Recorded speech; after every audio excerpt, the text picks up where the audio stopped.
Okay, guys, we're live. This is the Forsaken Council's first ever episode, and I'm Liam99, and I'm really glad to have you all here tonight.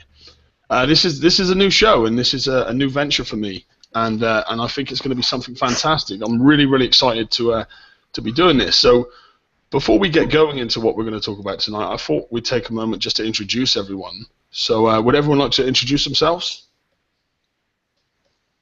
I'm Insector Gadget. Insector Gadget. I'm J-Boy. Everybody else has now gone shy. Okay, we've got Lucy here as well, who is my partner in BP and my partner in crime in real life too. And Ren? Hey, Ren, Dead Cedar, usually in Sector 1 or somewhere else. So this is a new show, and I appreciate that we've had so much excitement on the page. I mean, I only opened the page yesterday, and we're flooded with people wanting to get involved and help out, and we're all really quite flattered by that, and really appreciate the community's excitement for the show. So today we were hit with some seriously big work in progress and a seriously big update. I mean, it is so big that I'm not even sure you could possibly fit that into a single show. Excuse me, but we have tried. I've made some slides, and I know that the community isn't exactly they don't enjoy slides too much, and I in fact don't enjoy slides too much. I find slides quite boring to see them on screen, so I'm going to do my best to keep the slides to a minimum, but there will be some slides, okay? So and I'll try my best not to flood them to you. We're going to start off by talking about the Battle Parts update. So I'll bring up a slide now, and we'll see what you guys think about this. 2 seconds. So the Battle Parts update, 1st of the 3rd, 2016. New world map targets are headed your way soon. To prepare you, we will be running both early access preview featuring and a VXP preview featuring these new targets. Be sure to check out this month's work in progress. And an announcement regarding the previews will be forthcoming on Friday. The release includes Choke Point, a time-limited campaign for players level 40 and above. So what do you guys think of today's update? I know there's been some more stuff to it, and we'll run into that as well. But what were your opinions on what you've seen in the forums?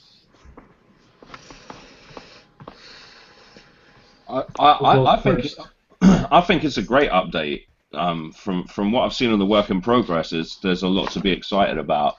I love the instant repair on the dock that's coming up, and I love the half repair for the guard fleet. I think they're both two things that people have been griping about for a long time, and they've been addressed. This isn't a baby step. It's quite a big step, in my opinion.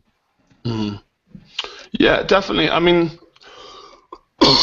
Firstly, should we have a quick discussion on the Choke Point Elite? The Choke Point campaign. I mean, I know for some of us that we're a bit beyond the prizes there, but there is some really good prizes in those prize packs for players that haven't yet had a chance to obtain them.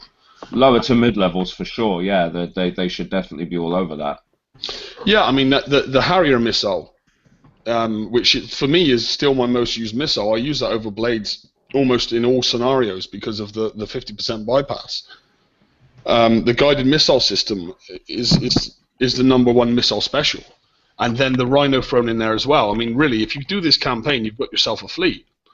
So I thought that I know a lot of people were a bit unhappy with the prize packs, but I think prize pack 1 to 2 was certainly a decent prize pack for the community.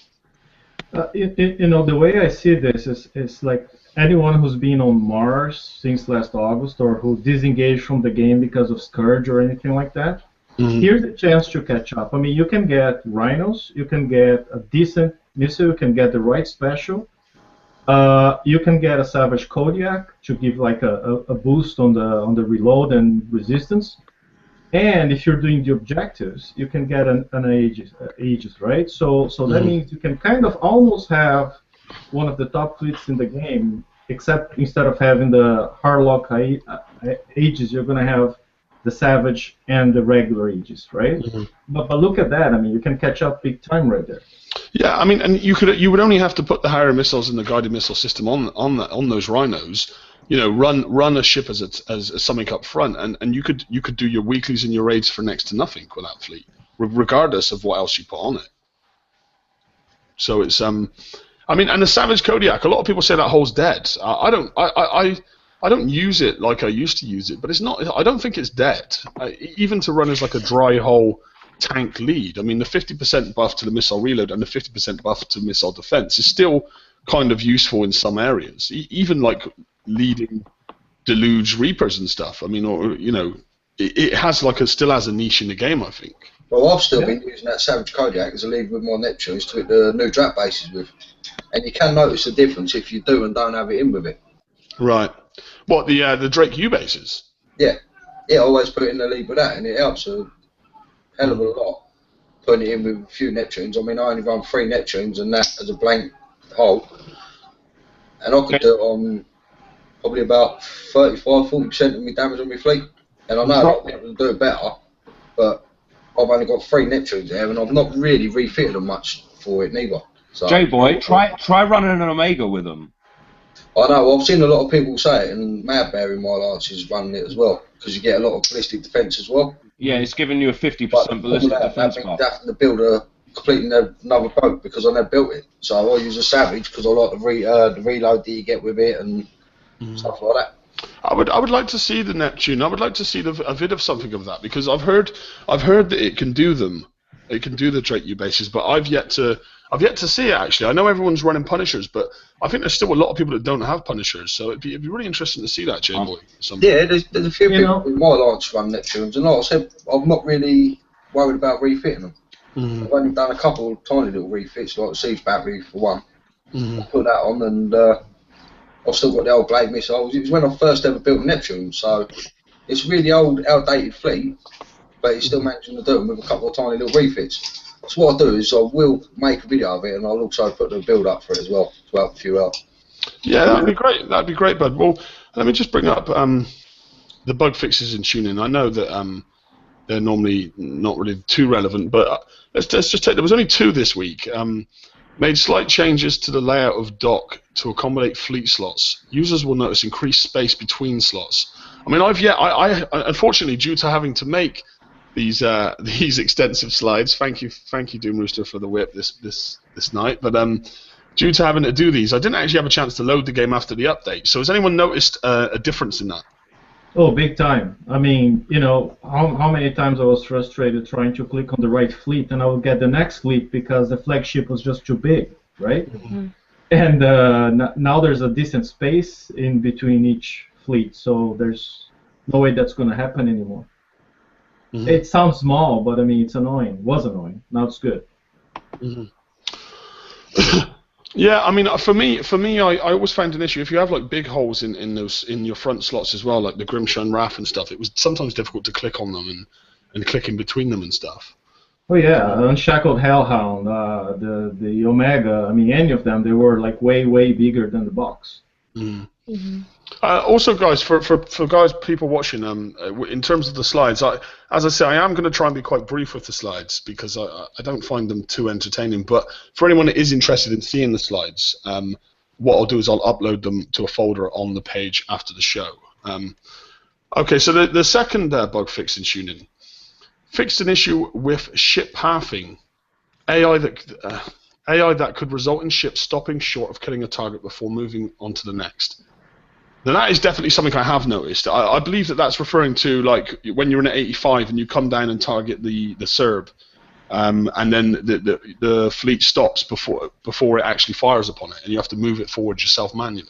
No, I don't think that's what it is. I think they're talking about like when you're autoing something, right? And you send your fleet into auto, and it stops short of the turret and just sits there instead of moving, because it hasn't changed what you just said, Liam, because I did a U base after the update, and it's my ship still stopped short of certain turrets. Yeah, I've been having that quite often lately. I am really lazy, so I normally auto all of my mini, And a lot of times I sit there and I'm thinking, it's taking a hell of a long time to kill this 85, so I'll quickly jump in there and it's just sitting there getting pounded on because the fleets just stop. Excuse me, guys. Yeah. Well, as I say, I haven't had a chance to load up the game tonight, but I was kind of hoping it would be the one, the thing that I said first of all, because I find that issue quite annoying, especially in the 85s and U bases and stuff like that. I find it quite frustrating when you got to click the target and it just stops there. You know. Okay, so that was it for the updates. That was there wasn't it wasn't a ton of updates. It was a couple of bug fixes. Then we got hit with that gigantic work in progress. Which and was, Liam, just before we move on, I think one thing that was on the update was the preview and the VXP weekend we're gonna have, right, on Friday. Or are you gonna talk about that later? I'm not sure if that was in. I think it was. I think it was listed in the March work in progress, but I'm happy to go into it just now. Okay, I just wanted to make a quick comment on that one because there's going to be on the real game the VXP kind of weekend on the new mines, right, for base parts, and then there's the preview server that's going to be open, a public preview until it gets full, right?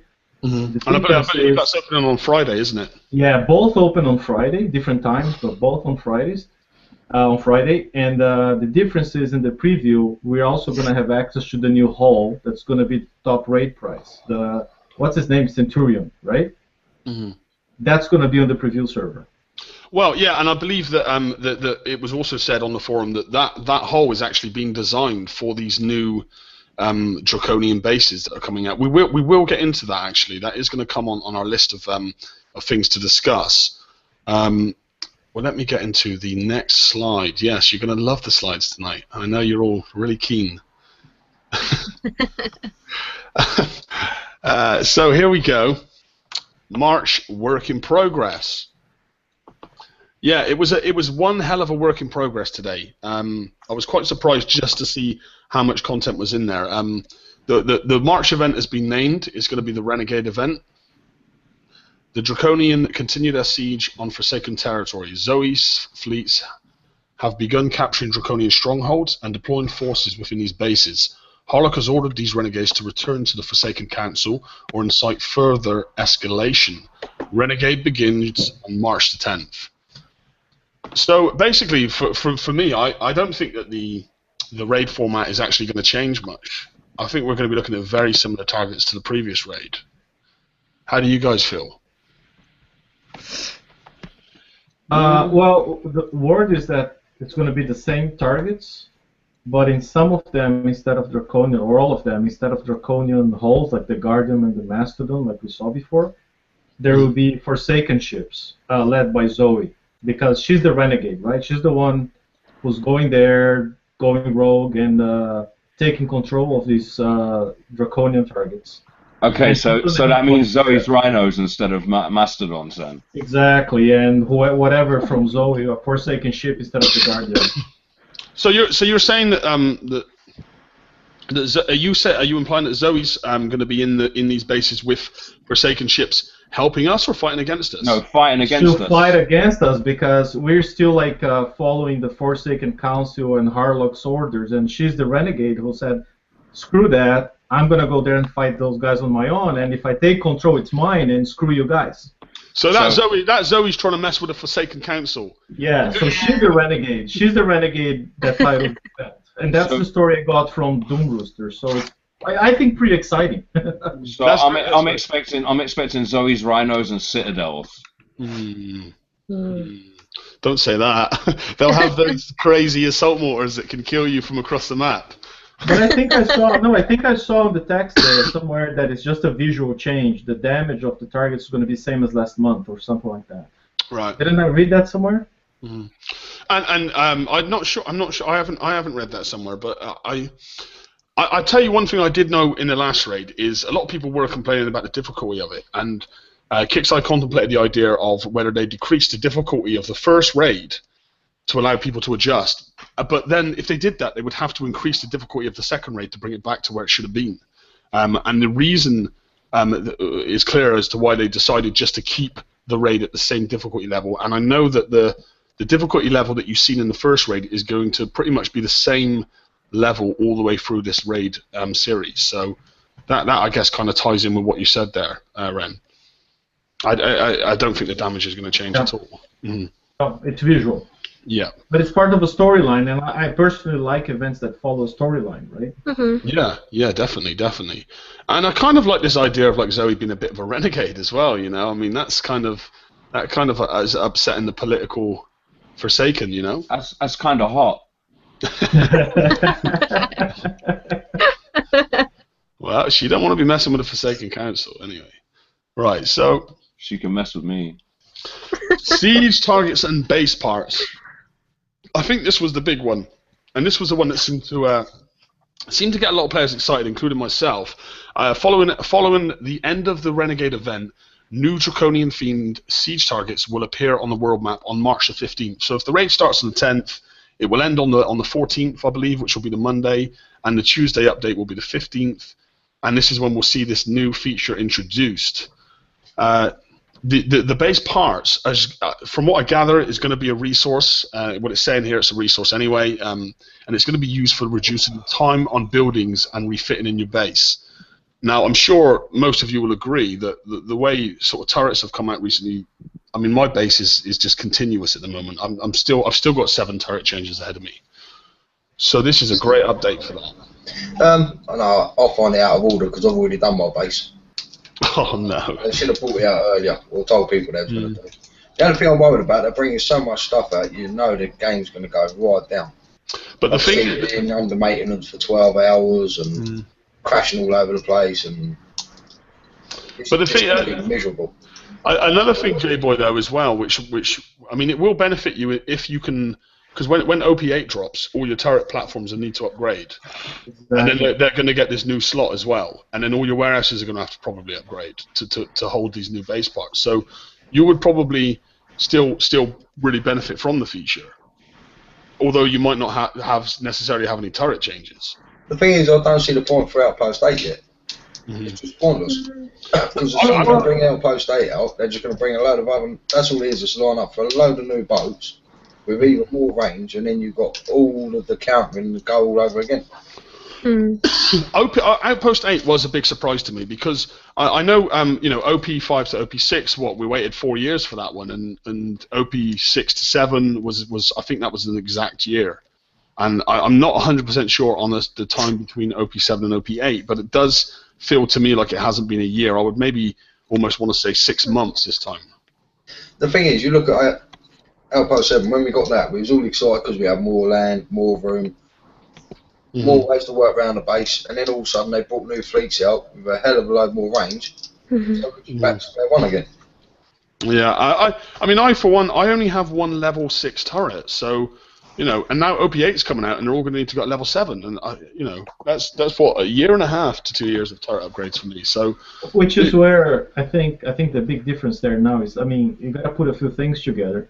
Like, all the new turrets they're releasing, they're all like 7 days to build, as opposed to all the old ones that are 11 days, 12 days, 14 days. And then now we have tokens on tier 3 for structures, and then we have the base parts that pretty much are going to let you do 2 buildings at the same time. One can be upgrading and the other can be equipping with the new turret at the same time. So I don't know how long it's going to be, but I'm pretty sure it's a big improvement there. I tried making a suggestion a long time ago. I even sent a ticket in trying to explain it about the retro level, because originally it was only supposed to be for certain boats and certain guns and that. And then, as we know, they see a big opportunity to earn money, so they chuck basically everything in there. Well, I sent one in making a suggestion saying, how about giving us the option to retro one of each thing at a time, rather than having to just do like one gun at a time or anything like that. I know what you mean. We could have a wide spread of them going, and then people's got more of a choice if they want to speed one up, keep it going a long time. I mean, you do a boat, and if it's 15 days to retro a boat, you got no retro allowed for 15 days. At least if you had the option to do 2, 3, 4 things on there, it'll give people more incentive to keep it going.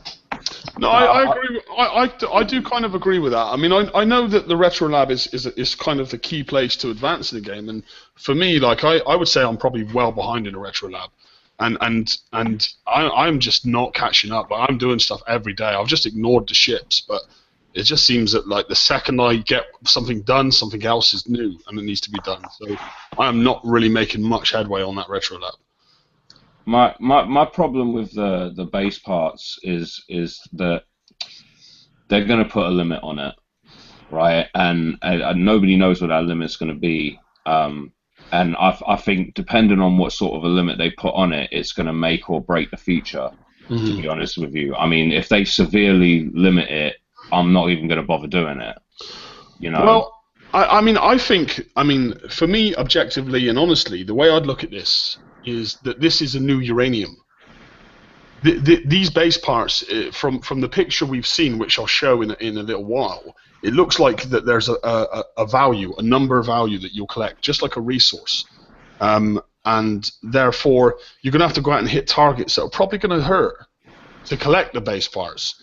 So you're going to need to start stacking base parts and then using base parts to advance in the game. So we probably are looking at a new uranium that perhaps is harder to obtain. That's one thing that's worrying me, is if it is that, then that's, I don't know how that's going to work out. That's something that concerns me.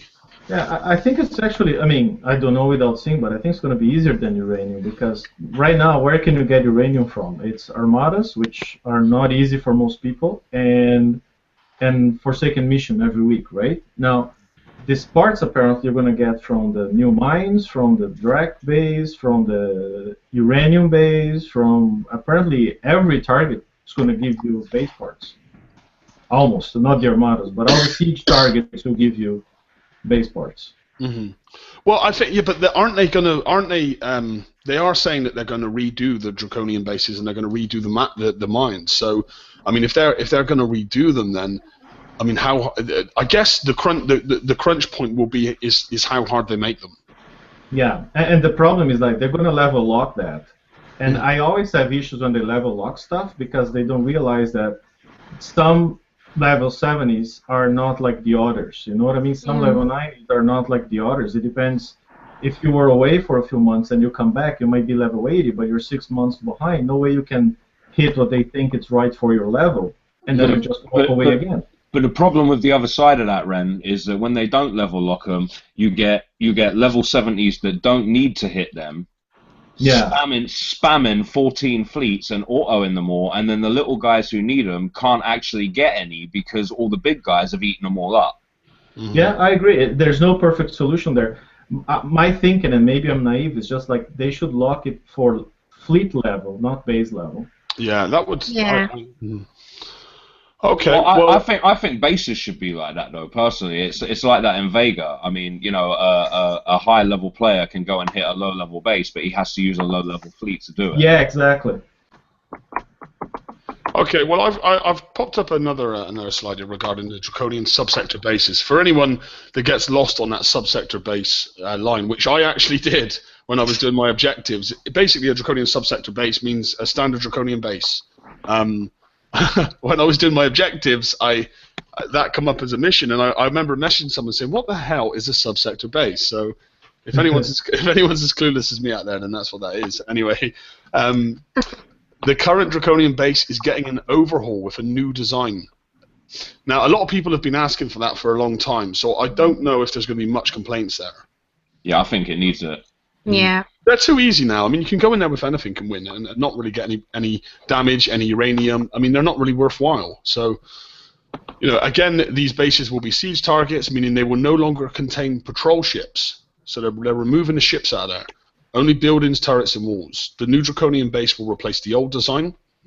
These targets will associate with the sector threat, yellow. They will be worth sector points to move the sector threat from yellow to orange. So that's quite interesting. The Drake base will no longer pay out uranium. Instead, this target will award base parts, both for destroying buildings and for completion.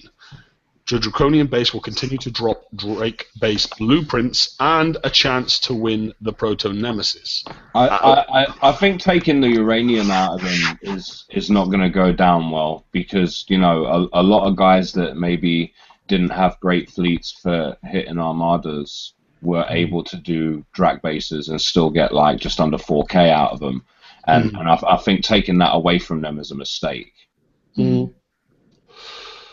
Oh, so we seem to have lost J-Boy. I don't know what happened there. He said at the start he was going to have connection issues, so I think that he's had an issue there. Okay. Sorry, J-Boy. I was going to say something, just because I'm looking at chat there, and people are all talking about these new targets. Just keep something in mind, and that's just an overall thought. All the new targets are being designed assuming that you're going to have a tank with deflection. So I think, based on what we have today, gotta have a Punisher first, or a Draconian Carrier second, or actually a Neptune because it's a siege target, then a Draconian Carrier, then a Heavy Cruiser. I mean, these are the holes you want to have tanking. And these targets, I mean, Drac bases, mining bases, they're all long-term targets. They're not going to change after 5 months, 6 months. They'll be there. So plan ahead, start building. I mean, honestly, I saw the other day somebody asking on the page about building a Jugax tank. Don't waste your time. I mean, the best you're going to do that is like Forsaken Mission today.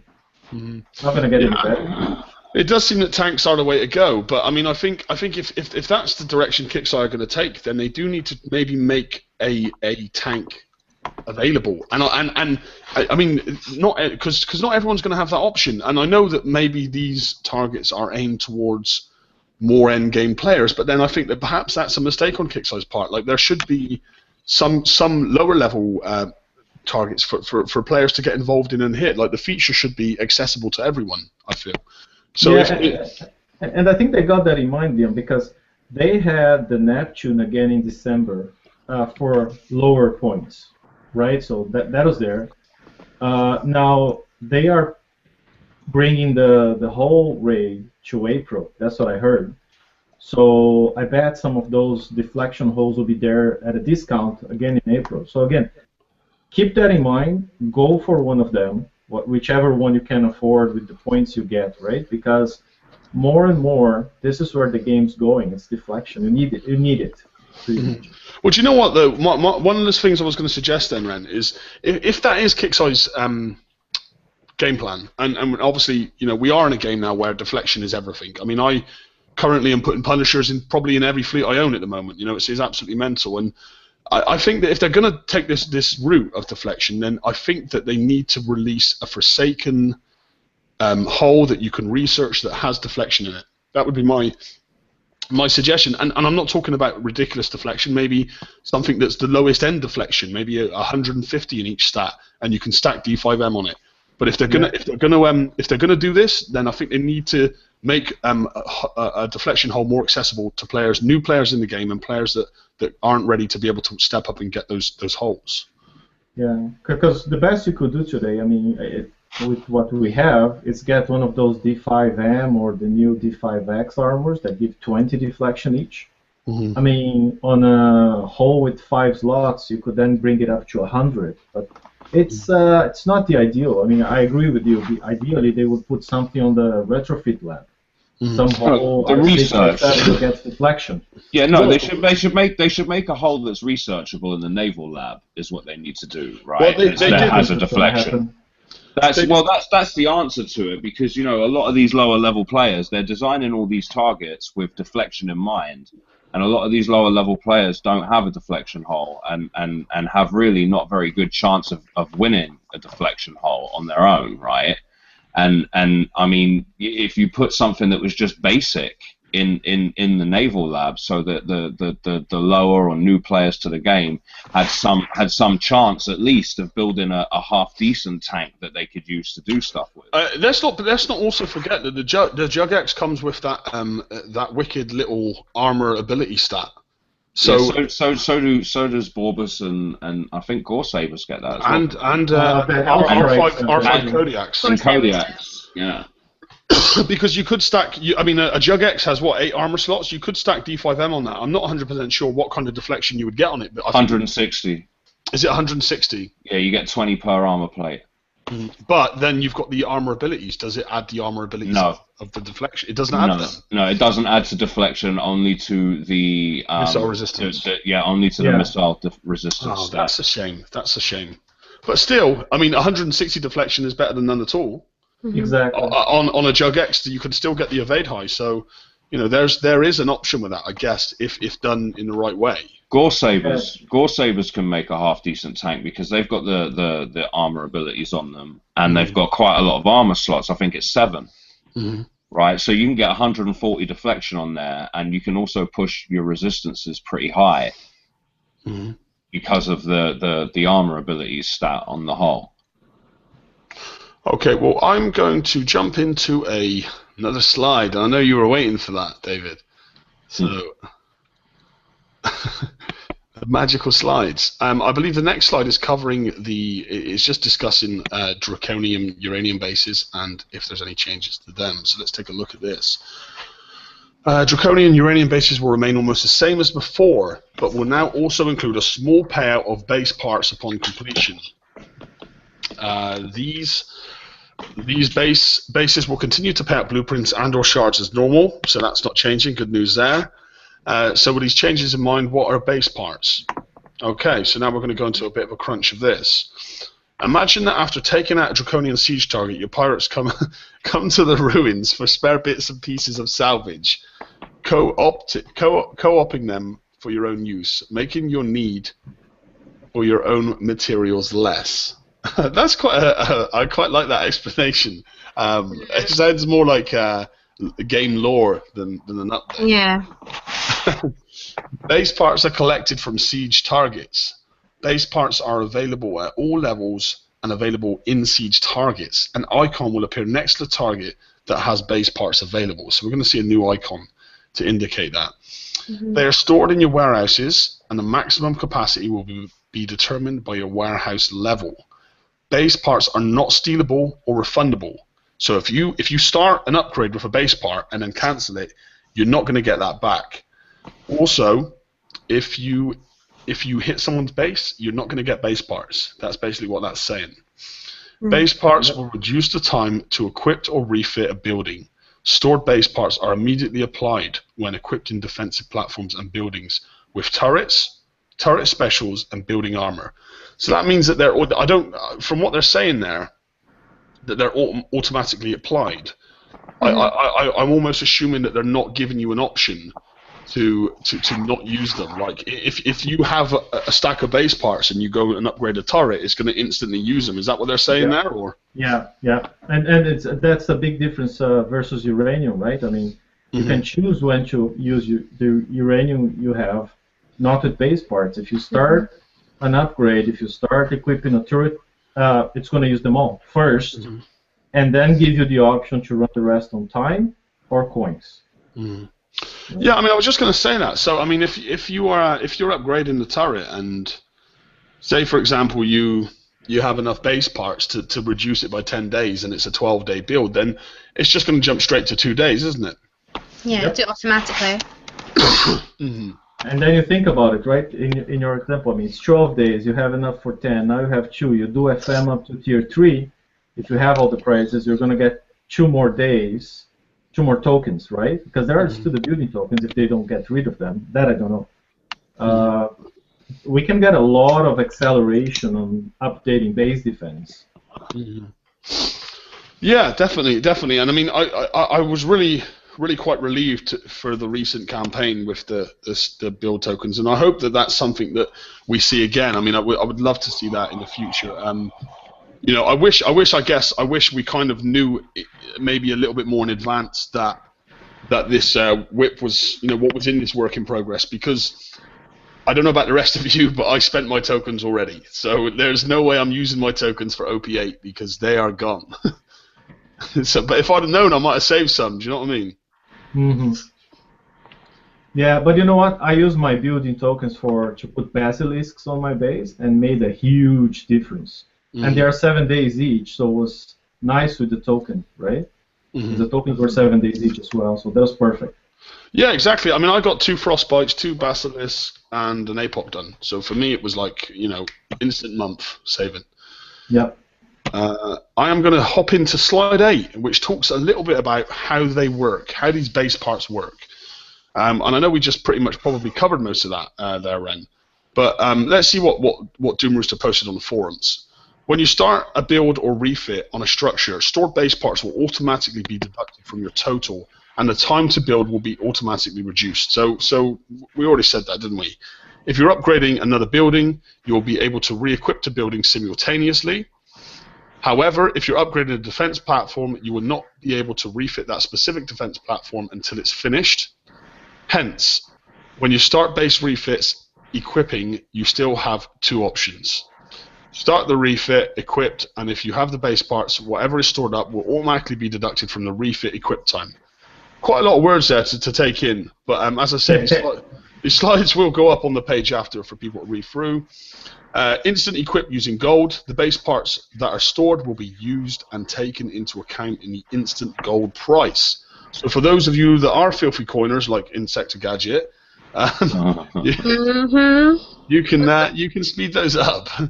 When you begin a build or refit, the time reduction is calculated automatically based on the base parts in storage. A pop-up will appear showing the amount of reduction you're receiving from these parts.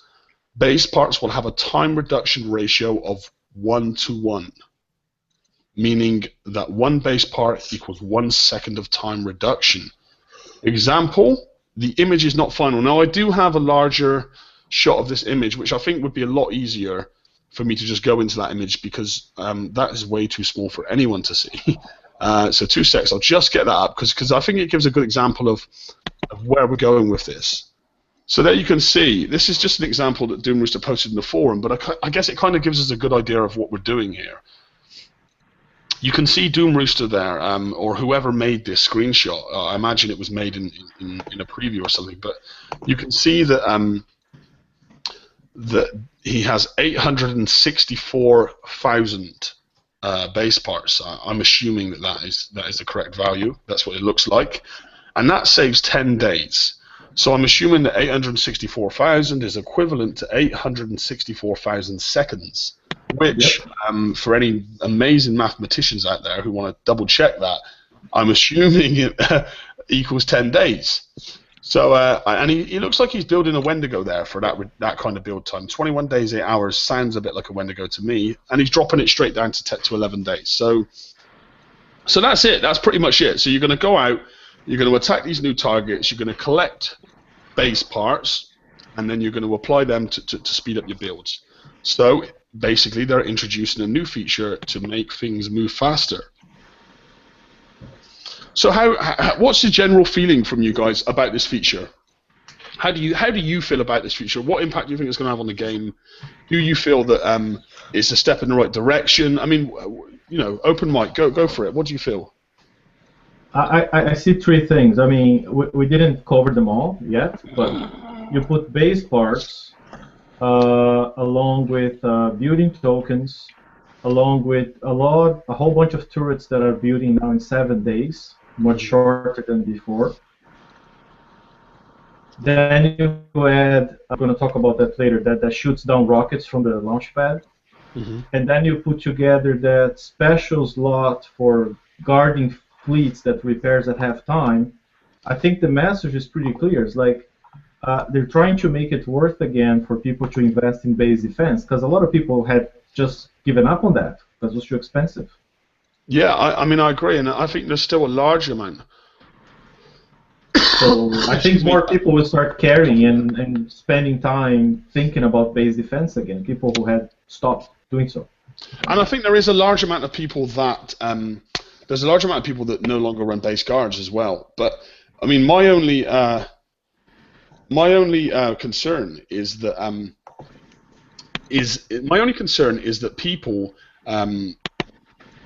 Sorry, excuse me. I've lost my chain of thought there. My only concern is that if they're doing all this stuff for base defense, and if they're doing all this stuff to beef up our defenses, whenever I see that, I instantly think, oh crap, what's coming? You know, what if they're making our bases this strong? Then that means that there's some seriously powerful ships on the way. That's always how I think, and it's normally quite true. So, you know, if they're giving us all this stuff for bases, then I don't know. I have the impression that the bases are actually playing catch up now, because we got to a point where, I mean, I coin, I have good ships, and I had given up on defending my base because you put 7 rockets, ghost crawlers, and punishers, and all that stuff. Forget it, right? And I think now we're kind of like back in the game. I started putting a guard again a couple of weeks ago.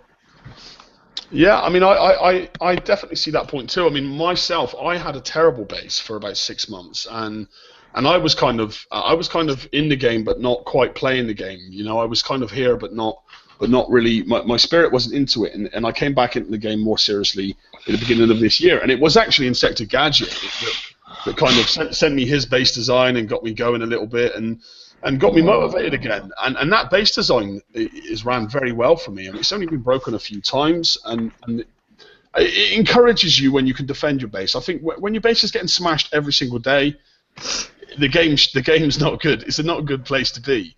I get smashed every day. It's horrible. Every day. You could have worded that so differently. Oh, right, okay, no. My base gets hit. Yes, yeah. Mm-hmm. Well, that just got awkward. I give you one job. One job. Way to go, Liam. I've gone red. I've actually gone red. Look, I matched that. I matched that cloth there. Look. You know what I mean, though? Okay, I'm not going to speak anymore. That's it. I'm not getting involved, all right? I'm not getting involved in that. I am so red right now. You better be involved, Liam, because she's being smashed every day. Oh, God. You better be involved.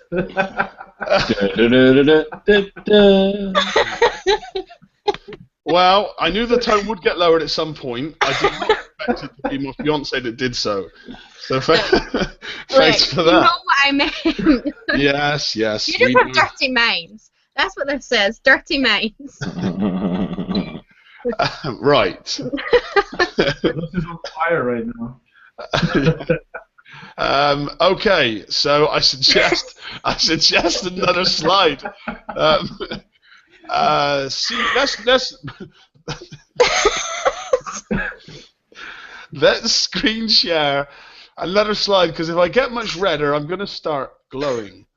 Let's go into slide number 10, which I believe refers to the preview that you were talking about earlier, Rem. So let's bring this up and let's see what Doom posted about this.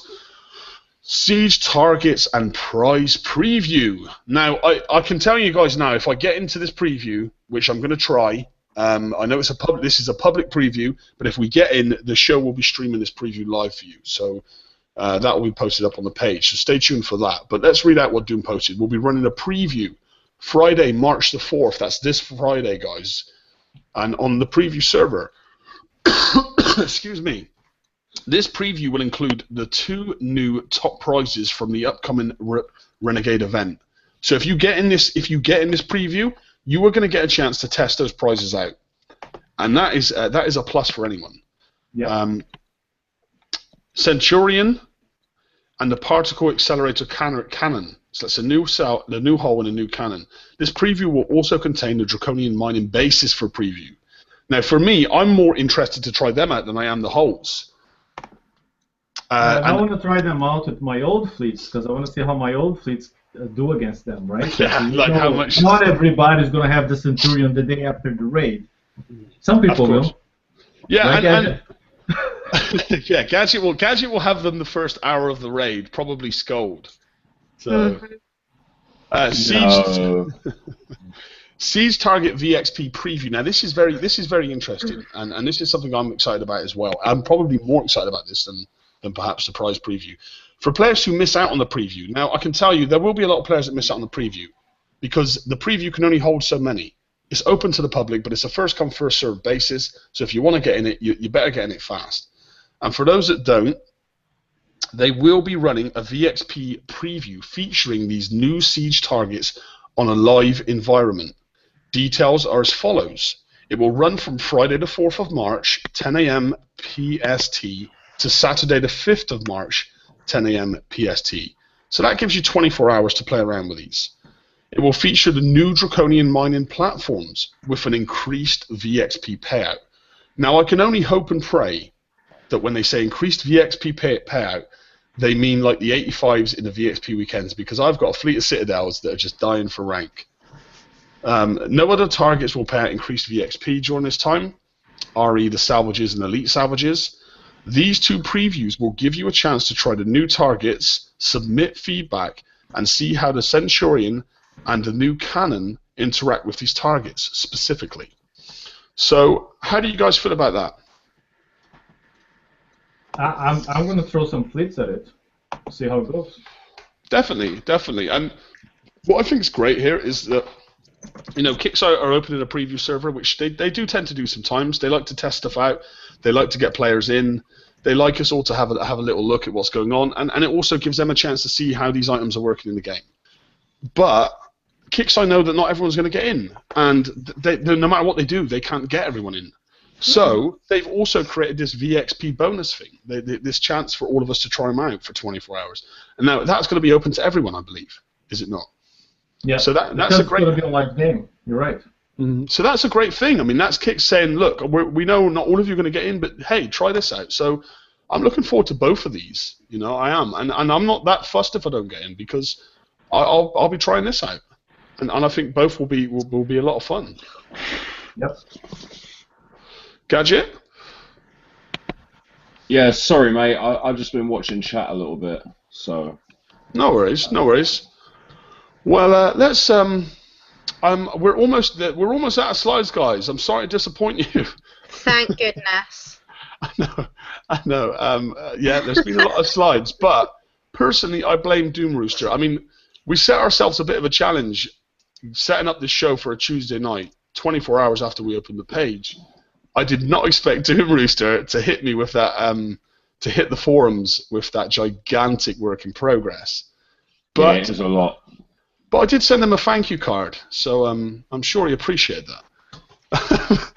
Not really. The new Forsaken mission prizes. Some really interesting stuff here, guys. So I hope we can all get involved in this. 4 elite prizes enter the Forsaken mission on March the 16th. Now, I know that, that there was a few guys talking about the fact that there was 5 new prizes. It does appear that there is 5 new prizes. Obviously 4 you can collect in the first 2 weeks if you're doing them twice, and then the following week you'll be able to get the elite, you know, the limited prize, and then get your tokens for those looking for tokens. So you will at least get a chance to get 1 set of tokens. If we get 4 weeks run at it, you may get a chance to get some more.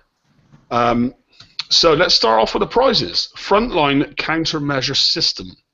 A whole special that increases turret defense and countermeasure performance. I'm a bit confused by that. This is pretty much Siege Battery for a defensive hull, because Siege Battery gives you turret defense and extra building damage. But if you have a hull like a tank loaded with countermeasures, that second half of the Siege Battery is useless. Mm-hmm. So this is the extra turret defense, but then like a countermeasure accuracy range bonus. Sorry. I'm completely with you now. I misread that at first. So basically, yeah, I completely understand it. So it's basically a siege battery that gives you the turret defense, but then it increases the yeah, it's a siege battery for a defensive ship. That's what it is. It's basically designed to sit on your tanks. On your tanks with yes, so it's siege it's like siege battery and countermeasure without the building wrapped into one. Mm. Yeah. So you lose the building damage, but you get like extra countermeasure performance. Exactly. Range and accuracy. That's a great special, actually, Ren. I'm quite impressed with that. What do you think? Me too. I think that's if not the best one, the second best one of the bunch. Mm-hmm. Well, let's look at the second best one, Zymphonite Armor D5X. Now, I know that me and Gadget have been asking for this for a while. We've been asking for D5C and D5X, so yeah. I can only assume that this is going to be the same as the D5M. It's going to have plus 20 deflection for siege and assault, and it's going to have 50% explosive defense. At least I'm hoping that's what it's going to be. Yeah, that's what I'm hoping as well. Mm-hmm. Because I mean, I don't know, the D5M is good, but there is some occasions where it would be nice to combine them. You know, it would be absolutely great to load up with D5X and D5M, stack up the missile and the explosive resistance, especially on a baser. Mate, can you imagine my uranium-based Punisher fleet with D5C on it? Mm-hmm. Yeah. It would be a beast. Yeah, yeah. More than it already is, right? You know. Well, I don't think they want to make those bases too much cheaper for you guys yet. They may hold back on them for a bit. I only want one more gamma, and then I'm going to stop hitting them, honest. Okay, so we're all pretty excited about that one. I'm going to say this name wrong, aren't I? Chromium Overlay. A tactical installation that provides corrosive damage resistance to nearby walls. I think we all know what that's for. Yeah. I'll be honest. I mean, how often are you still hit by heavy cruisers? Well, but isn't no Tigers with Cobra scatterguns? Yeah, I was going to say for me. I felt you're right. Okay, good point. Because scattergun Tigers seem to be able to, like, I know people have tried my base before where they'll sneak them in and try and take out your tank, and even if that tank sat behind 5 rows of walls, give it a minute and they've got through them. Oh, so now it's probably going to be a minute and a half, so let's see. Yeah. It's more than enough, right? A minute and a half, yeah, you're probably right there. But bear in mind, we're about to see wall upgrade, so maybe not. Yeah. Maybe not. But that will help with that. I mean, because I think that is a problem. I think they're basically correcting a problem they accidentally made there. No, you're right, because if it bumps up to a minute and a half, I think that's the max time the tiger sharks can stay underwater, isn't it? I haven't built tigers yet, so I'm not 100% sure on that. Yeah, I have 2 of them with cobras, but I think they don't get past a minute and a half. Yeah, it's a minute and a half, because when you hit a base with a tiger shark in it, if you're not sure whether it's got a tiger, you just wait until 3:30 and it's going to pop up. Mm-hmm. Yeah. Yeah, so that will prevent that. And if walls do go up a level and get more health as well, then that minute and a half, that could go to much past that. So that could put an end to scattergun cobras coming out and plucking away at your guards. As long as they're behind walls, it could actually make walls useful again. You never know. Cryo Battery, a hull special that grants a chance that a new projectile will fire, creating a cryogenic field that slows and reduces defense of enemy ships. That just turns your Rhino into a P-Master. Yeah, it's a protodon all over again for any type of weapon. That's all it is. It's just so you can turn your Rhinos and your Zoes into a protodon. Well, I mean, there's lots of different fleets you could use that with as well. I mean, you could use that with Kodiaks, or that's got a use for a lot of different fleets, I think. And anything. It depends on how frequently that chance is. I would think the primary use for that is going to be on base guards, because now that we've got cold snaps that disable Aegis fields, cryo fields are very, very much more relevant than they were. Mm-hmm. And I can tell you now that if I do get that special, I'll be taking the Protomast out of my base and putting a Rhino in there, just for the simple fact that the Rhino can carry more firepower. Exactly, and it fires more missiles, so I would imagine that means the chance of the cryo missile coming up is increased. Mm-hmm. Maybe not. I think they do based over time. The last haul that was based on weapon number of weapons was the Harlock Atlas carrier. After that, they all did based on time, no matter how many weapons you had. Well, I wonder if I mean, what kind of frequency would you expect? Like once per volley or once per? Well, look at the P-Master. Mm-hmm. Yeah. That's probably going to be the ratio, right? It's going to be similar to that, I would imagine. And by the way, they don't say it here, but I mean, maybe that special is going to have 3 levels. We don't know. Mm-hmm. Yeah, it could very well have 3 levels. Okay, well, to move on to the next one, which is the one that I know you're a bit excited about, Ren, is a new limited turret, the Glacial Launcher Turret. The Super Wendigo.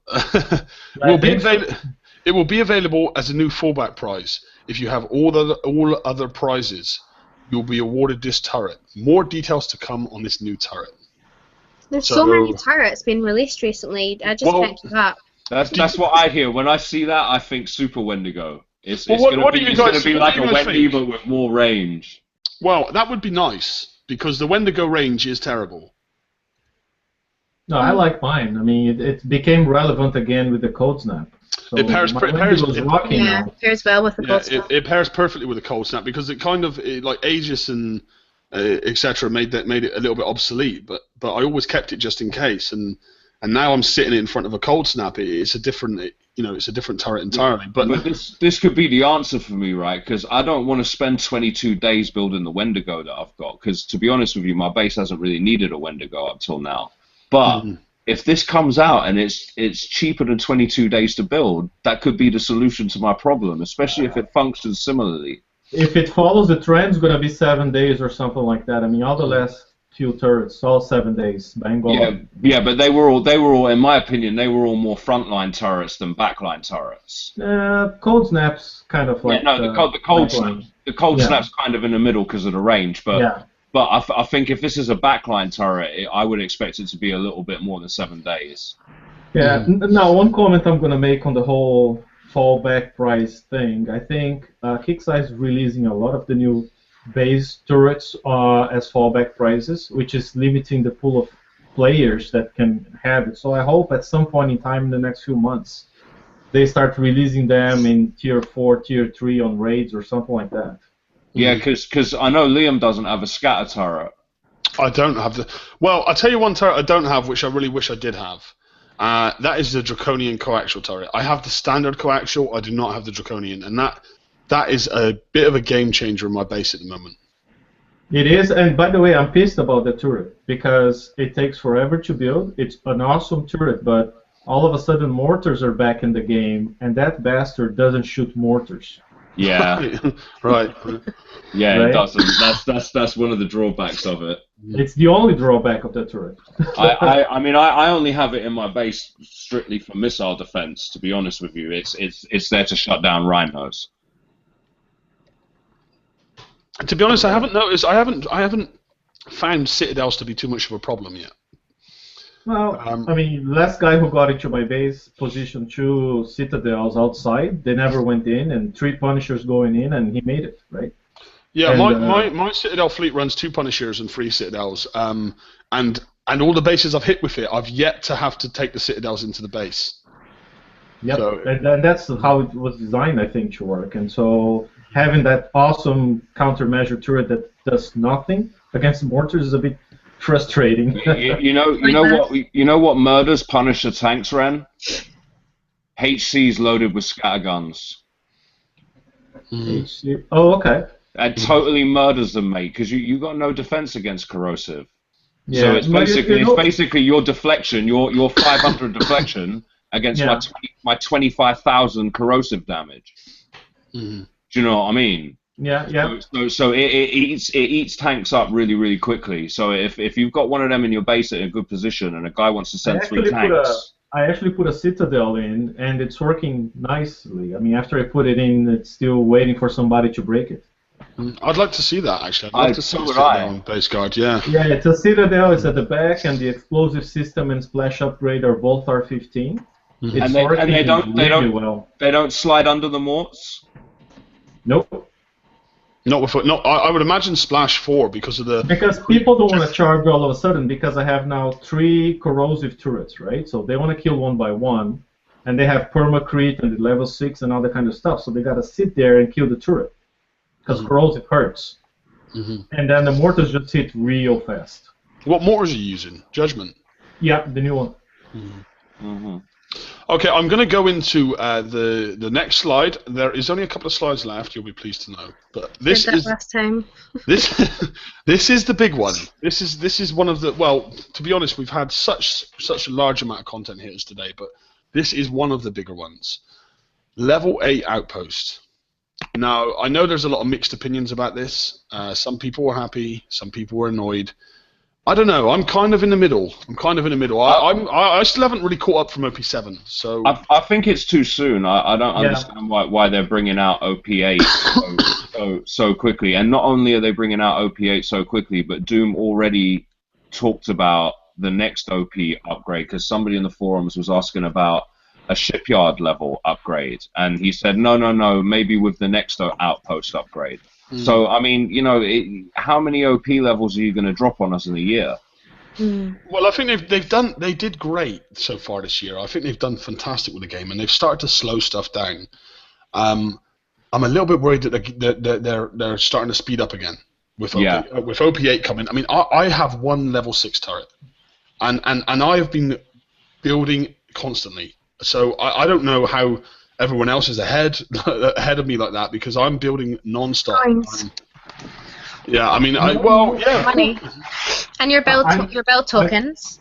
Yeah, the building tokens, I think, because I never coined a turret. I mean, I don't coin any buildings. I coin ships, but not buildings. And I think I have 5 level 6 turrets by now. Just building normal way. Well, I coined my 2 track coaxials, but that was just because I didn't want rhinos getting in my base. Let's have a quick run through of what was listed. So Outpost level 8. So a new level, obviously, level 8. Possible base power increase. That's what's going to come from OP8. A possible base, but that's possible. But that's needed as well.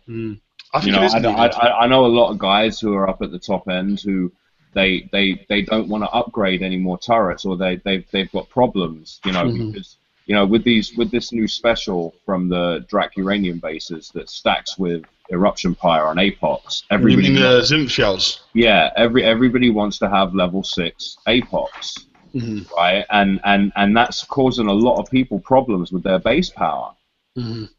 Well, especially if you look at the stuff that's listed below, then if they're going to do what they say they're going to do, then we're going to need more power to accommodate it anyway. Otherwise, there's no point. Yeah, and this one's still being designed, because it's all possible. We'll see, maybe, right? I mean, that's still up in the air. Well, defense platform. So we're going to get a new level on that, which we know. So we're going to go up to level 7. Possible extra armor slot. I don't know if anyone's even going to be able to make use of that if they don't need to upgrade the power level. Visual changes. Now, this is something that I find quite interesting. Visual changes to indicate an offensive or defensive style of turret. Yeah, did you read the thing about that? Basically, once you make a turret defensive, it then gains a bunch of extra defensive stats, right? And the same with making it offensive, it gains a bunch of buffs because it's an offensive turret instead of defensive. It's actually really interesting. Yeah, I agree. I think that's a very interesting feature. Yeah. You know, I think it's needed to. I mean, I don't know, but again, it's going to start making bases very tough. This is the problem I have, mate. I've been telling you this for a while. I'm really worried with all the stuff that they're bringing out for bases that we're going to get some ridiculously overpowered base smashing monster in some raid in the next couple of months. You know, like, remember when the Grimshine's Wrath first come out? Yeah. You know, I mean, or the Grimshine's Berserker, sorry, and the Berserkers, you know, and it smashed everybody's bases for months, you know, and I'm worried that that's what's going to happen, because they're piling on all the base defense stuff, and then it's like, what, are we going to get some monster overpowered hull that basically makes everything I've done for the last month and a half completely worthless? Well, it's going to be interesting to see how they deliver it. I mean, yeah, me and Ren did chat about this earlier as well. I don't know. I mean, whenever I see base improvements, I instantly, in my mind, I click and say, right, big holes are coming, you know. But maybe not this time. I don't know. I will see how Kickstarter roll that feature out. I mean, it's tough to call. Warehouses, they're going to get an increase to resource caps for standard resources. No news on whether this will affect uranium storage at this time. Base part storage will be available with the release of base parts, see above. Now, for me, that doesn't really clearly clarify whether you'll need to upgrade to Outpost level 8 and whether you'll need to upgrade your warehouses to be able to hold base parts in the first place. Yeah, that's what I'd like to know. Do we just automatically get to hold base parts, or do we require a warehouse upgrade? I think they want us to upgrade warehouses. They won't give us it for nothing. There will probably be some kind of push to upgrade to Outpost 8. Otherwise, some people may not bother, and that may be the push. You have to go to 8 to be able to hold base parts. I mean, do you have any clarification on that, Ren? Or No, I think we're going to get some max for the warehouses we have today, but of course they're going to increase with increased warehouse levels. I don't think they'll require you to upgrade to the latest and greatest warehouse to have the base parts. Because they want low levels to participate. I mean, there's going to be mines out there giving base parts for level 4 to level 40, so they can't require you to have OPA to get them. Mm-hmm. And again, written at the bottom of there, we just could see there that it was written, walls will be getting increased health. So it didn't actually say whether they'll be getting increased level, they just said increased health. So, yeah, that's not really, I mean, I imagine that they would be getting a new level, but perhaps with OP8 they'll just get more health. Oh my god, if they give walls a new level, can you imagine the res that's going to be required for each one? Now, here's the fun part. I mean, upgrading walls requires a lot of Z, and now the mines where you could get extra Z are gone because the new mines won't pay resources. So you're going to have to get resources from the other targets that pay out a bit of each one of them and not all of one. That's going to be interesting. Okay. Well, I did suddenly get a message come through to me there while we were on air saying that you will not need to upgrade your warehouses to be able to access base parts. That came from, I believe, a trusted source. So yeah. So I guess that answers that question. So thank you for that. We are almost there on the slides, guys. I'm sorry about the slides. I don't think there's much more left, but let's go into. There is some proposed new content and tuning included with this release. So I think it's worth taking a minute to look at that. I will just get that up now. Excuse me. I believe this is the one. Yes, proposed new content tuning included with this release. So it'll be the release, I believe, that we see OP8. So it'll be the 15th of March release, which will be the Tuesday after the raid. Launchpad rocket countermeasure turret. That's a pretty big one. Yep. That's a pretty big one. If it works, right? Well, I'm assuming, because I don't know if any of you guys have ever played War Commander, right? But in War Commander, and I don't mean to talk about another game, but I think, you know, sometimes Kickstarter games do share their content. And in War Commander, when someone shoots a rocket at your base, all of your turrets, like you have anti-aircraft turrets and anti-aircraft weapons, they start firing at the rocket, and the rocket actually has a health. It has its own health stat.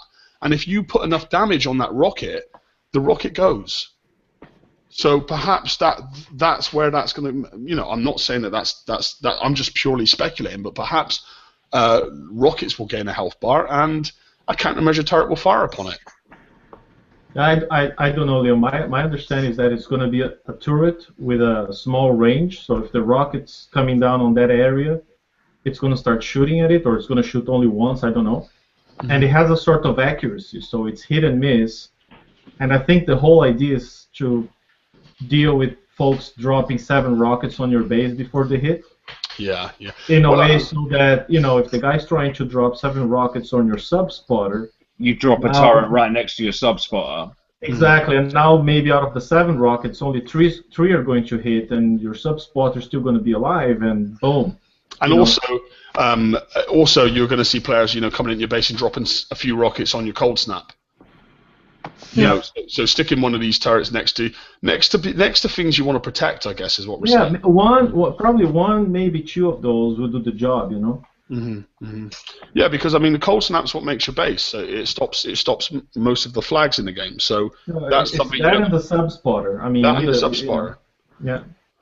As long as they're not limited, though, as long as you don't have to, you know, go out and only get one of them and have to pay a ridiculous price to do so. I would like to see that introduced as a new feature and make it. Now, what I like is that it says right there, researchable tech. Oh, I'm sorry, I did not get down and read that far. Researchable tech, levels to be determined. Well, that's fantastic then. Yep. Yeah, so you don't have to go out and win it. Well, that's even better. I mean, kudos Kickstarter, thumbs up, because that's a fantastic release. Yeah, brilliant. Then I'm sorry I didn't read that part. Well, we'll move on to Outpost levels 1 to 7 rebalance. This I do feel was needed. I wish it was done while I was in those levels. Changes to the costs and times to build, etc., to adjust for early players to be competitive at higher levels. Well, that's exactly what the game needs. So I have no complaints there at all. I'm not even begrudging that I coined Outpost 6 and 7. Oh, by the way, shout out to Doom Rooster. He's on chat there. He's confirming that the turret's going to be researchable. Oh, Doom Rooster, that's great to see you in the chat. Thanks for coming out, buddy. I really appreciate that. So Outpost levels 1 to 7 rebalance. What do you guys feel about this? It's good to help people catch up. I mean, we don't want people falling far and far behind. Because now what's happened is like people at the cutting edge are getting new turrets that are fallback prices on T4 for 7 days, and the folks who are behind are still having to build turrets at 14 days that are almost useless nowadays, right? I mean, maybe not at their level, but you know what I mean. This was a topic I did see brought up recently about making older tech more faster to build, and I think it's something they've done with holes and items in the game. So it should be something that reflects in the bases. Yeah. A lot of weapons now build real fast. Some older holes like the Triton, the DNX, are built in just a matter of hours. So I know, if that trend keeps up, it's awesome, right? Well, here's the thing, right? This is something that I've always said, and I feel that the new players coming into this game are the blood. They're the blood of the game. Without it, this game won't survive. Yep. You know, if we do not have those players coming in, this game won't be here in the future because there'll be no one left to play it. So we need those players coming in, and I feel that Kickstarter took so many steps this year so far to change that. You know, with the addition of these reduced costs, shorter build times, you know, reducing this, reducing that, adding this, making this more accessible. I mean, for me, it's been 3 months of positivity from them. Yeah, I mean, look back a year, right? I mean, the top hole, like a year and a few months ago, the Hellhound was taking 23 days to build each, and then a whole fleet will take 25 hours to repair. I mean, right now we're getting new hulls that you can get them done in 15 days, plus tokens if you get access to them, and then, you know, they repair in 10 hours, 9 hours, 11 hours. I mean, it's a lot of improvement. Definitely. I mean, I think me and David had a conversation about this recently as well. Is, you know, I don't remember ever being in this game where I could build a ship for 13 days, and I'm building a fully equipped, fully armored with armor, with armor, with specials, with weapons, and I'm taking down the toughest thing in the game for 13 days, and that to me is incredible. I built my citadels for under 15 days a ship. I mean, for sure, man. The Punisher build that I posted is a 14-day build each, and they're just under 13 hours repair for a fully dead fleet. So I mean, we were in a game where basically building times were continuously on a very slight increase, but that slight increase over years became big increases. But look at us now. We're in a game where holes are 10 to 15 days a build. Turrets are 7 days. You know, so you know, it's getting better. It's getting better for sure. It's getting better. It's getting better, and I know it's going to keep getting better because the new guys that they've got working on the project are doing fantastic. Right, should we move on to the next one? New platform slot type. Now this one is interesting me a lot. Yeah. Platforms upgraded to the new maximum level would unlock a slot. When items are equipped to the slot, the visual of the turret changes depending on which category of item is equipped, defensive or offensive. This is something we talked about earlier. If no item is equipped to the slot, then it retains the new maximum platform visual. Items equipped to these slots would include one of 2 buffs depending on the type of turret equipped. Defensive item, plus X% to all defenses. Offensive item, you know, plus X defense to all damage and or to range. So I can only assume that this new slot's going to open up on these turrets. New specials are going to become available. Now, I would almost like to feel that they're limited, and you would have to win them and apply them to turrets to give you a little bit of a boost and an edge in your base. I don't even care at this point if they are limited. I'm really excited about it. Well, I almost wouldn't expect them to be anything other than limited, is what I mean. Because they're not just going to give you something and say, right, you can equip that to every turret in your base, because then your base just becomes ridiculous. Yeah. Well, I mean, you're still going to be subject to some sort of power constraint, right? I mean, that's a special. It's going to take power from your total available power. Yeah, I mean, I don't know. it'd be interesting to see how that one plays out. I mean, it's definitely something I'm excited about because, I mean, being able to boost your turret's defenses, I don't know if that's going to be something that I'd want, but to boost their damage or range, I mean, if you can boost the range of certain weapons, I think it would change dramatically the way they work. Especially if you could boost the range. If you could boost the range of, I mean, I don't know if a countermeasure turret would get a range boost off of an offensive boost. I don't know if. I mean, I guess that's something they would need to clarify because it's a defensive turret. But if you could boost the range of countermeasures as well, that would make a huge difference. You don't really need to now, Liam.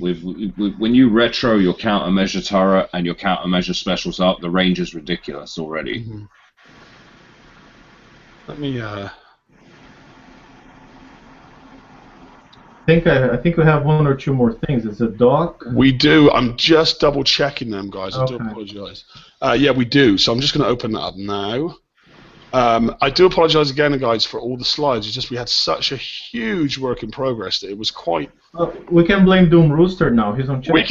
Yeah, he's here. Let's blame him. It's your fault, Rooster. Throw Rooster. No, don't throw Rooster under the bus. No, I don't mean that. Let me look. I'm pretty sure you sat earlier cussing Doom Mr. Liam when you were doing those slides. Well, to be fair, guys, today was my first slide making experience. It was hilarious. Really funny. I feel it went well. I could hear him through the house. I gotta say that Rooster just blamed himself on chat, so yeah, it's his fault. Yeah. Okay, so here we go, guys. This is also a big one. This is a big one that I know that you're excited about, David, and I'm excited about it too. I don't imagine anyone would be unexcited about it because there's no negative in it.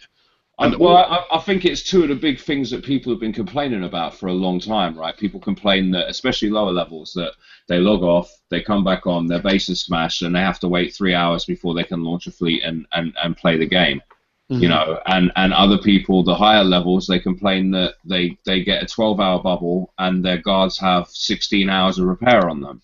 And they're forced to coin their guard or risk getting their base smashed. So I think both of these things really, really fully address both issues, and they're not baby steps for a change. They're actually big steps, in my opinion. They're quite big steps for Kixeye. And I'll say something here, if you allow me. I mean, these two items and the anti-rocket turret there. These three came out of the two meetings that Kixeye had with a group of 5 players. So Bryce, VP Professor Larry, Boba Fett, Dirty Harry, myself. I mean, we had those meetings with them. We brought that up because that was driving players away. And I mean, I'm really happy to see how fast they reacted to that and came up with good ideas. And I mean, it's already on the work in progress for March. I'm super happy about that. Mm-hmm. Well, the thing is, I think for a lot of people, this game, I mean, Battle Parts is a hobby. It's a game that we play in our free time. You know, if you're at work all day and then you come through the door and you load up your base and it's smashed. So that's straight away, before you can even do anything, you just got to sit there and click repair and wait 3 hours if you're not a coiner. Yep. You know, and that I think is the thing that gets people is the fact that they cannot instantly log in and play the game, because I mean, base hitting is something that goes on everywhere, and there's no getting away from it. And 9 times out of 10, you're always going to get hit when you're offline. So you know, this auto repairing dock is, for me, one of the greatest updates the game's seen in years. Yep. Yeah, totally agree. And another addition to that we're going to read now is half repair defense fleet slot. Ooh. I mean, this is awesome. This is awesome. Yeah. Cool. Because I mean, a lot of people run specific base guards like Enforcers, Goliaths. You know, they already have reduced build time, reduced repair times. Now Monster's got no excuse for not running his Hellstar in his base guard. Yeah. Well, you know, I'm sure he'll still find one. But yeah, I mean, half repair defense fleet slot. That's perfect. I mean, one thing I absolutely love in this game now is the reduced repair all for your base. Yeah, that's good. I'm not afraid to say that I do use it. You know, I do sometimes if I'm in the middle of something and I'm fighting a few people in the game, I'm quite happy to click that button. and it's cheap as hell compared to what it used to be. It used to cost something like 250 coins to repair. It used to be stupid, right? It used to be so stupid that I don't think anybody used that. And now you can do that for 50 coins. Now you can get your docks probably repaired by the time you log in, and your base guard's going to repair in half the time. And I like how they built in so people can cheat, right? I mean, it's not possible. You can only put ships in there that are at full health, and you can take them out before you repair. So people can use that to cheat the system, which is great. Yeah, I mean, that was the first thing that I thought of when I first read the initial line that Doom Rooster had posted. Because I'll be honest with you guys, my slides are pretty much a copy and paste of Doom Rooster's post. So the creativity was high on this one. But yeah, when I first read the line half repaired defense fleet slot, I instantly thought that's going to be abused. Everyone's going to put their fleets in that slot and half repairs, and the system fails before it gets there. But it seems Kixeye have already countered that and have already thought of that, which of course they would on that one. And yeah, I mean that's a great update. A great update. Can I ask a question? Oh no. Right, so you know how your dock repairs automatically. Does that mean that your base fleet will automatically start repairing as well? I don't think so. No. Like if you have a base fleet already on repair, right? Say you left your fleet on repair in your dock, and your base gets smashed, and your dock auto repairs. I think what she means is, does that fleet then resume repairing when the dock has auto repaired? Oh, well, that was another question I was going to ask, but I was mainly concerned about the guard fleet. I thought when I read it earlier, I thought that maybe your base fleet would automatically go in half repair. Well, no, it is, although it's half repair time, I don't think when you're logged off, your dock will automatically start repairing whether you log in or not. So say for example, Lucy, you leave for work in the morning, which you're normally late for anyway. But anyway, you leave for work in the morning. Someone hits your base, and it's 9 o'clock in the morning. By the time you get home from work, your dock's repaired. So you don't have to sit there and wait for your dock to repair before you can start playing the game. A fleet that I had previously repaired would automatically start repairing again. We'll resume repairing. Yeah, but okay. But the other question, Lucy, I think you asked was, if your base guard gets killed, it's not going to start self-repairing. You still, I think, going to have to go there, recall, hit repair. Yeah. Okay. Yeah, but if I already had a fleet repairing and my base got smashed, once my dock finished its auto repair cycle, would that fleet then resume repairing? That is a good question, because or would I need to log in and click repair again? Well, you would assume it would resume, but don't know for sure. Mm-hmm. It'd be nice to get some clarification on that. Mm-hmm. Yeah, I think Doom's talking about it in chat just now. Well, I will say. See, Rooster said, the defense fleet will not start auto repairing. You still got to hit repair. Yeah, but what about a fleet that was already repairing when the dock got broken? He just said he's going to have to check. Yeah, I would have thought. I wouldn't have thought that would have been clarified yet, because that's quite interesting. Okay, cool. I really appreciate an answer to that. If you can get one, Doom. If you can't, I guess we'll understand. And by the way, thanks for showing up to the first broadcast. Yes, yeah. In fact, thanks Doom for showing up, but thanks to everyone. Everyone else. This show is so new. I only created the page on Monday. It was a vision of mine and a passion of mine. I think all of the people here on the show with me today, we all share the same values and opinions, and we want to make the game a better place for the community. And whether that's taking your opinions and voicing them on air to try and get Kicks to see them and listen, and that's one side of it. But there's also a side of it where we're trying to help you, the players, as well. And we're going to be doing much more with this show. I mean, this is just the first step. I'm pleased to announce that there will be an open mic night on Saturday, and that is basically going to be a night where we're going to invite players from the community page to come in the show and chat to us.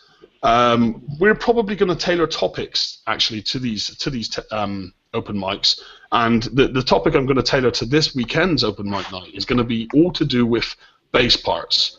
I'm going to get a poll up on the page tomorrow, and I want everyone's opinion on base parts. I want to hear, do you like them? Do you hate them?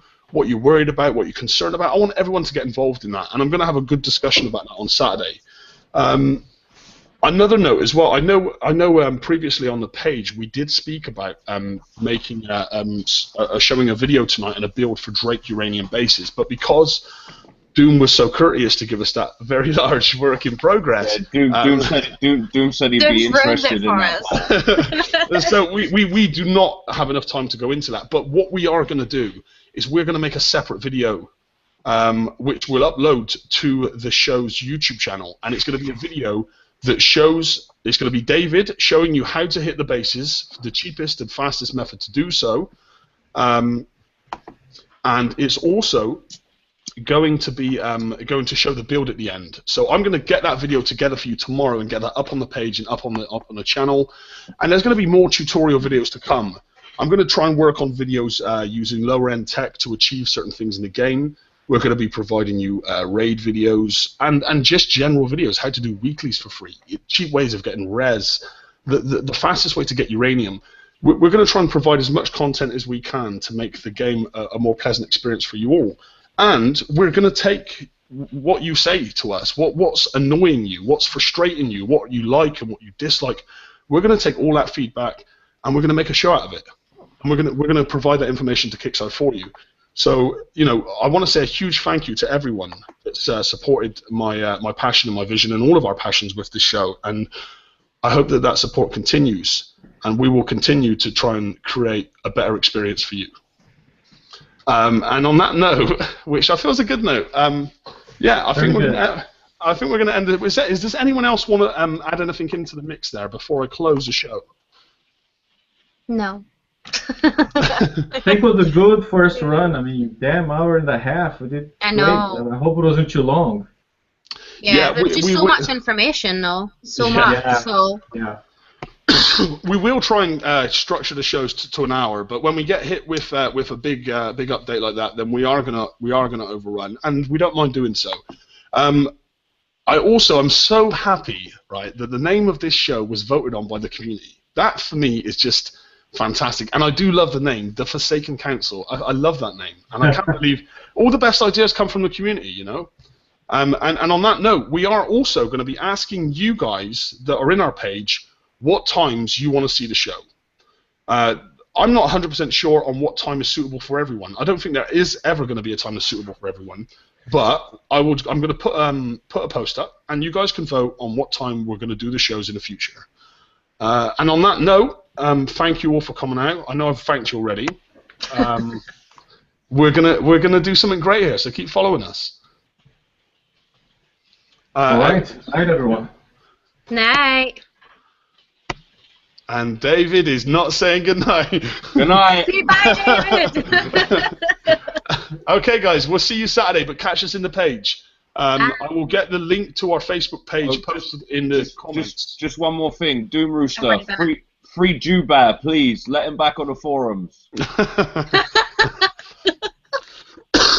Okay, good night, everyone. I'll see you on Saturday, and catch us in the pages. There's going to be some great videos coming up this week. Good night.